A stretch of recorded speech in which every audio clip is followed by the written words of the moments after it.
What's going on, everybody? It's Ricky with Videohomicide, back with another movie review / recommendation. Today we're going to go back to the year 1922, over 100 years ago, and talk about a film directed by F.W. Murnau. Today we've got Nosferatu, the original motherfucking OG vampire film that freaked me out more than a lot of movies that really fucked me up as a kid. Exorcist being one of them, Texas Chainsaw Massacre being one of them. To me, this movie felt like it was made in a different fucking universe, okay? And I feel the same with a lot of silent films. Like when I was a kid, there wasn't many silent films in my dad's collection, but this Nosferatu, this exact copy with this patent Leonard Maltin review cut out and taped on to the left spool there.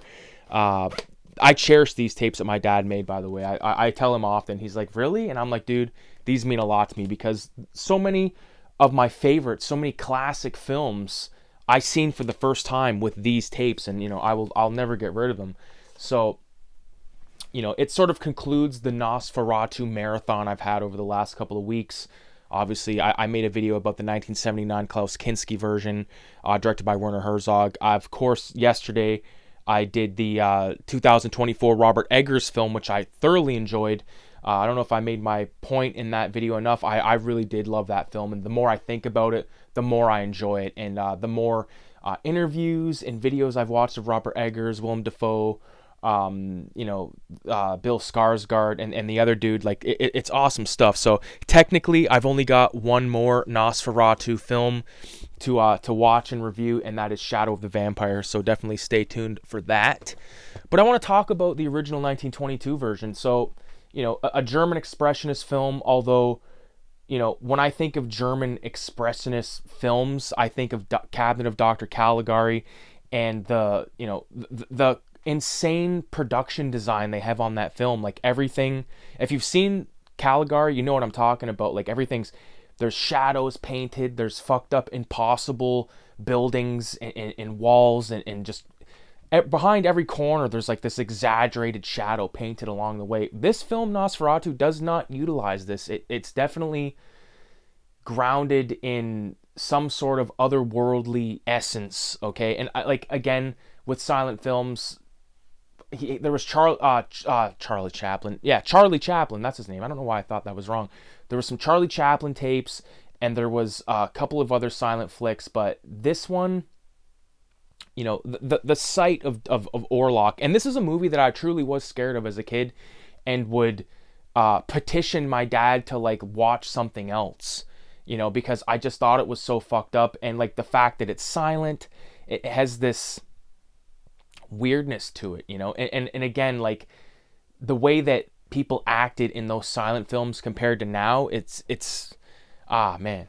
Even back, if you compare Nosferatu to Dracula 31, it's completely different, body language and stuff like that. It's very exaggerated in the silent films because of, most of them coming straight from a theater background or, early 19th century or 1900s vaudeville type shit. So, one thing that I always found funny is in Nosferatu, the guy, Jonathan Harker character, when he goes to that place, that little inn, and he's reading that book and all that shit, and then there's when he finds it in the morning, he throws it on the ground like it's nothing.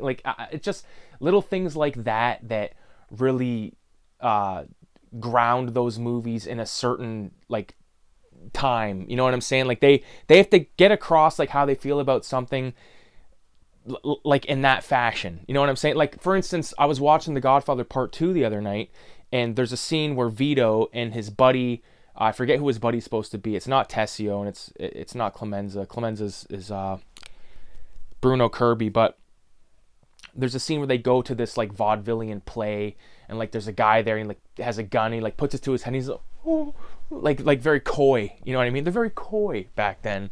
So I don't know, little things like that I really like, but it's the look of Orlok, it's the way he's presented, whenever we see him, when he's wearing that fucking hat, I find that even more fucked up, than when he's not wearing the hat. Put the hat back on the guy, he's eerie looking, and we get so many memorable shots of him throughout the film. Obviously, when he like lifts out of the casket, I think they're on the boat at that point when he like lifts right out of the casket.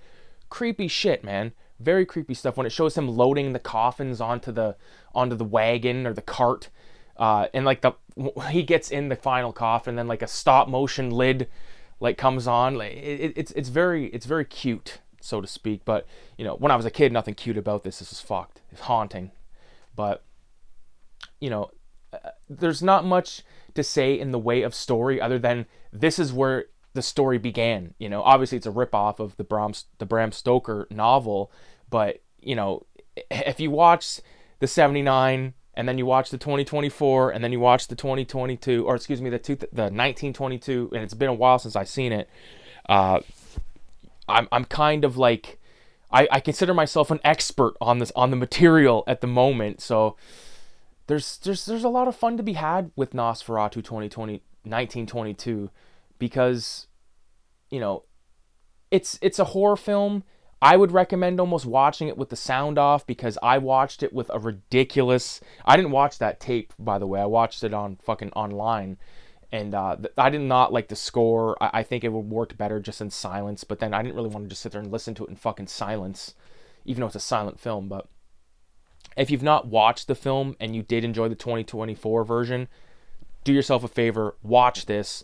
And one thing I'm really happy about right now is like with Nosferatu being like a hit, like this new one's being a hit, it's gonna make people question, well, let's check out that one from that other one's like 100 years old, let's check it out. And they watch it, and then maybe 10 kids get together and get high and watch it, and maybe like one guy gets something out of it, one kid, and next thing you know, that plants the seed. Hey, what else? You know, it's not just fucking Spider-Man movies. It's not just fucking Marvel bullshit and Disney bullshit. There's other shit out there, you know? It doesn't have to be fucking name brand to be good, you know? Texas Chainsaw Massacre, Grindhouse, you know? There's no fucking universal backing behind that. There's no universal backing behind fucking Herschel Gordon Lewis. You know, these guys that made a name for themselves. That like as long as there's fans of cinema, these people's names will matter and they'll ring true, you know? F.W. Murnau, Max Schreck, like these guys behind Nosferatu, they've been dead who the fuck knows how long, but they will live on because they were there at the birth of cinema. You know, the birth, like the fuck, not the birth, but you know, like before there was talking, you know, like before 1930, 1931, I think is when, you know, sound movies came into be, like, this is what it was, you know, and they will always be recognized as that. Like, as long as there's books being written and documentaries being made about like the history of horror films, Nosferatu will be there. He will fucking be there in the forefront. And you know, there's a handful of other films from way back in the early 1900s. Like I know there was a Frankenstein film, I believe, made by Thomas Edison. I think there was one called Gollum. I watched it a long time ago at the recommendation of my Uncle Mike, but must have been really fucked because I don't remember anything about that movie, but I remember watching it and then talking about it, so I might have to go back and check that one out again. So basically, the Nosferatu-a-thon has neared its completion. Now I'm going to be moving on to probably the Hammer Dracula films, so I would definitely stay tuned for more movie reviews, recommendations, and make sure you check out the Zine Stash on Fridays. Check out VHS Graveyard on Wednesdays until the season's up, and then I'll be taking a break. But I'll leave you with one thing here. If you want to get behind the channel, support us in any kind of, or support me in any kind of way, buy the zines, dude. Cinema 187, issue 6. This is the All Satanic edition. The next issue, number 7, is going to be Universal Monsters in Hammer Horror. It will also include the people like Nosferatu, Lost Boys, Blackula, different vampires and stuff like that. So with that being said, I appreciate everybody for watching 666, and adios.